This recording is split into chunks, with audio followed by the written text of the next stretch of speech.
Welcome to लॉजिस्टिशियंस India. आज हम एक बहुत ही इंटरेस्टिंग डीप डाइव करने वाले हैं। एक ऐसे सिनारियो इमेजिन करना काफ़ी हैरान करने वाला है जहां करोड़ों का केमिकल समंदर के बीच से अचानक गायब हो जाए। हाँ, मतलब कोई हाईजैक का मामला नहीं है, जहाज भी अपनी जगह है, बस दुबई और मुंबई के बीच एक एक्सेल शीट की छोटी सी गलती हुई है। राइट।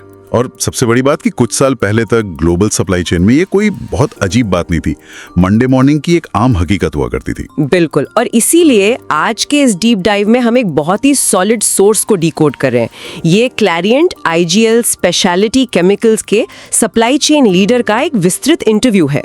और हमारा आज का मिशन काफी क्लियर है। हमें ये समझना है कि कैसे डेटा और एआई आज लॉजिस्टिक्स के रियल टाइम चैलेंजेस को सॉल्व कर रहे हैं। हाँ, और सिर्फ प्रॉफिट ही नहीं बल्कि सर्कुलर लॉजिस्टिक्स के जरिए कैसे ये भारी भरकम इंडस्ट्रीज पर्यावरण को भी बचाने की कोशिश कर रही हैं। बिल्कुल। तो अगर इस पूरे विषय को देखें ना, तो सबसे बड़ा शिफ्ट ये है कि लॉजिस्टिक्स अब सिर्फ ट्रकों और जहाजों को पॉइंट ए से पॉइंट बी तक पहुंचाने का काम नहीं रह गया है। एकदम सही। अगर हम इस सप्लाई चेन लीडर के एक्सपीरियंस को देखें तो ये दुनिया भर की डिमांड और सस्टेनेबिलिटी को एक साथ बैलेंस करने का एक विशाल पजल है। मतलब इंडिया का बहुत बड़ा डोमेस्टिक मार्केट और यूरोप का हाई वैल्यू एक्सपोर्ट मार्केट। अच्छा, आमतौर पे लोग यही मान लेते हैं कि एक्सपोर्ट्स को ज्यादा प्रायोरिटी मिलती होगी। हाँ, क्योंकि वहाँ मार्जिन ज्यादा होते हैं। लेकिन सोर्स में एक बहुत ही काउंटर इंट्यूटिव बात सामने आई। क्या? एक्सपोर्ट और डोमेस्टिक डिमांड के बीच कोई भेदभाव नहीं किया जाता। इंडिया का डोमेस्टिक मार्केट इतनी तेजी से ग्रो कर रहा है कि उसका वॉल्यूम एक्सपोर्ट्स के बराबर आ गया है। अरे वाह! तो मतलब बस दोनों मार्केट्स के रेगुलेशंस और प्लानिंग में फर्क होता है। बिल्कुल, और ये प्लानिंग सबसे ज्यादा तब टेस्ट होती है जब सी शिपिंग की बात आती है। डोमेस्टिक डिमांड तो फिर भी ट्रकों और रेलवे से पूरी हो जाती है। राइट। एक्सपोर्ट्स के लिए तो पूरी तरह से जहाजों पर निर्भर रहना पड़ता है। एयर कार्गो तो शायद ही कोई इस्तेमाल करता हो। हाँ, वो तो सिर्फ इमरजेंसी के लिए है। अगर हम भारत की ज्योग्राफिकल लोकेशन के नजरिए से देखें ना, तो सी शिपिंग में कई जियोपॉलिटिकल रिस्क हमेशा बने रहते हैं। जैसे स्वेज कनाल या स्ट्रेट ऑफ होर्मुज में होने वाली रुकावटें। एकदम सही। वहाँ जरा सी भी हलचल होती है तो उसका सीधा असर डिलीवरी टाइमलाइन पे पड़ता है। और ये टाइमलाइन सिर्फ इसलिए नहीं बिगड़ती कि जहाज ट्रैफिक में फंसा है। मुझे सोर्स का वो हिस्सा बहुत दिलचस्प लगा जहाँ ट्रांसशिपमेंट हब्स का जिक्र था। हाँ, जैसे सिंगापुर, हांगकांग या दुबई। राइट। ये बिल्कुल ऐसा है जैसे हम किसी इंटरनेशनल ट्रिप पर कनेक्टिंग फ्लाइट लेते हैं। मतलब हर बार जब फ्लाइट बदलनी होती है, हाँ, एक डर रहता है कि हमारा लगेज पीछे उसी एयरपोर्ट पर न छूट जाए। बिल्कुल। और यहाँ लगेज की जगह तापमान के प्रति सेंसिटिव करोड़ों का केमिकल है। ट्रांसशिपमेंट का मतलब है एक बड़े जहाज से कंटेनर उतारकर किसी दूसरे छोटे जहाज में शिफ्ट करना। इस प्रोसेस में पोर्ट पर कंटेनर कई दिनों तक पड़ा रह सकता है। तो कार्गो खोने या देरी होने का रिस्क सबसे ज्यादा इन्हीं हब्स पर होता होगा। बिल्कुल, और यहीं से सप्लाई चेन मैनेजमेंट का असली दर्द शुरू होता था। लीडर ने बताया कि कुछ साल पहले तक ये सब कुछ मैनुअल तरीके से होता था। हाँ, वो फ्राइडे की एक्सेल शीट वाली बात। हाँ, हर शुक्रवार की शाम को एजेंट्स की तरफ से एक एक्सेल शीट आती थी। सही कहा। और उसमें शिपमेंट का करंट स्टेटस होता था। लेकिन उसके बाद शनिवार और रविवार को क्या हुआ कोई नहीं जानता। बाप रे, वो वीकेंड का ब्लाइंड स्पॉट तो बहुत खतरनाक होता होगा। मंडे की सुबह तक तो जहाज कहीं का कहीं पहुंच सकता है। हाँ, इंटरव्यू में एक बहुत ही क्रिटिकल वाकया का जिक्र है जहां एक पूरा का पूरा वेसल ट्रेस ही नहीं हो पा रहा था। लगा कि कार्गो पूरी तरह से खो गया है। फिर क्या हुआ? कई दिनों की माथापच्ची के बाद पता चला कि वो सिर्फ डॉक्यूमेंटेशन की गलती थी। कार्गो सुरक्षित था, लेकिन उस कंफ्यूजन की वजह से जो समय और पैसा बर्बाद हुआ ना, वो बहुत भारी नुकसान था। और कस्टमर का ट्रस्ट भी तो डैमेज होता है। तो इसी ब्लाइंड स्पॉट को खत्म करने के लिए एआई पिक्चर में आता है। बिल्कुल, लेकिन जब हम एआई ट्रैकिंग की बात करते हैं तो ये सिर्फ सूटकेस में लगे एयर टैग्स की तरह काम नहीं करता। ये सिर्फ लाइव लोकेशन नहीं बताता। तो फिर ये कैसे काम करता है? ये प्रिडिक्टिव होता है।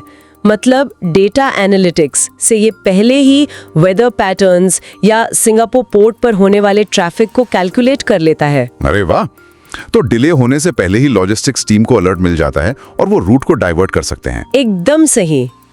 यही तो सप्लाई चेन मैनेजर्स को रिएक्टिव से प्रोएक्टिव बनाता है। मैं यहाँ थोड़ा पीछे जाना चाहूंगा।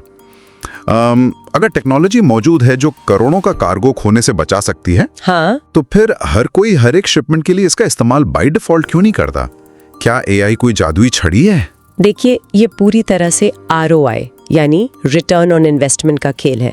टेक्नोलॉजी कोई प्रॉब्लम नहीं है, प्रॉब्लम है कैपेक्स। अच्छा, मतलब ये सर्विस बहुत महंगी होती है। बिल्कुल। अगर कोई कंपनी रियल टाइम विजिबिलिटी देती है तो वो भारी चार्ज भी लेती है। अब कस्टमर को देखना होता है कि उसका कार्गो कितना क्रिटिकल है। राइट। अगर कोई नॉर्मल रॉ मटेरियल जा रहा है जिसके लेट होने से खास फर्क नहीं पड़ेगा, तो उस पर इतना महंगा AI ट्रैकिंग लगाना सेंस नहीं बनाता। सही कहा। ये कॉस्ट बेनिफिट का कैलकुलेशन है। फार्मा या स्पेशलिटी केमिकल है तो एक्स्ट्रा पैसा लगाना जरूरी है। अगर कंपनियां सिर्फ एक शिपमेंट को ट्रैक करने के लिए ROI को इतनी बेरहमी से कैलकुलेट करती हैं, तो ये सोचना और भी दिलचस्प हो जाता है कि वो सस्टेनेबिलिटी में इतना पैसा कैसे लगाती होंगी। हाँ, क्योंकि जब भी हम लॉजिस्टिक्स और सस्टेनेबिलिटी की बात करते हैं तो सबको लगता है बस इलेक्ट्रिक गाड़ियां यानी EVs ले आओ। बिल्कुल। हम मार्स पर रॉकेट भेज रहे हैं तो ट्रकों में बैटरी लगाना इतना मुश्किल क्यों है? यही तो EV इल्यूजन है। बाहर से बहुत लॉजिकल लगता है, लेकिन ग्राउंड रियलिटी पर भारी लॉजिस्टिक्स में यह भी काम नहीं करता। हाँ, इंडिया के हाईवे नेटवर्क पे ट्रक्स 8000 किलोमीटर लंबे रूट्स पे चलते हैं। हर 200-300 किलोमीटर पर चार्जिंग पॉइंट देना अभी कहाँ संभव है? और अगर चार्जिंग पॉइंट बन भी जाए ना, तो एक बहुत बड़ा पेच बैटरी के वजन का है। जो पेलोड कैपेसिटी को सीधे हिट करता है। बिल्कुल। कमर्शियल EVs को लंबी दूरी के लिए बहुत भारी बैटरी पैक्स चाहिए होते हैं। ट्रकों की एक फिक्स पेलोड लिमिट होती है। राइट। तो अगर बैटरी का वजन ही टनों में होगा, तो वो ट्रक असल केमिकल कार्गो कितना लेकर जाएगा? कार्गो कम होने का मतलब है सीधा रेवेन्यू में नुकसान। सरकार के भारी सपोर्ट के बिना इतने बड़े लेवल पर फ्लीट रिप्लेस करना नामुमकिन है। तो फिर सस्टेनेबिलिटी गोल्स कैसे पूरे हो रहे हैं? यहीं पर वो कॉन्सेप्ट सामने आता है जिसे सोर्स में सर्कुलर लॉजिस्टिक्स कहा गया है। हाँ, और ये लीनियर लॉजिस्टिक्स से बिल्कुल अलग है। लीनियर में तो ट्रक पॉइंट A से निकलता है, डिलीवरी करता है और खाली वापस आता है। तो वो खाली ट्रक सिर्फ डीजल जला रहा है और एमिशन कर रहा है? बिल्कुल। इसलिए सर्कुलर लॉजिस्टिक्स में वो वापसी में रॉ मटेरियल पिक कर लेता है। अरे, ये तो आजकल की राइड शेयरिंग कैब सर्विस जैसा है। अगर ड्राइवर ने किसी को छोड़ा है तो खाली लौटने के बजाय वो दूसरी सवारी ले लेता है। एकदम सही एनालॉजी है। इससे फ्यूल बचता है और वेस्टेज कम होता है। लेकिन सप्लाई चेन में इसे मैनेज करना बहुत कॉम्प्लेक्स है। हाँ, क्योंकि अलग अलग कस्टमर्स और अलग अलग वेंडर्स की टाइमलाइंस मैच करनी होती हैं। बिल्कुल। किसी का मटेरियल सुबह 10 बजे रेडी है, किसी का शाम 4 बजे। इसे इंसान नहीं मैनेज कर सकता। यहीं पर AI और डेटा वापस गेम चेंजर बनते हैं। तो बिना डेटा के 8000 किलोमीटर के नेटवर्क पर हर ट्रक को फुल लोड रखना नामुमकिन है। सही कहा। और इससे पर्यावरण का भी फायदा हो रहा है और कॉस्ट भी कम हो रही है। राइट।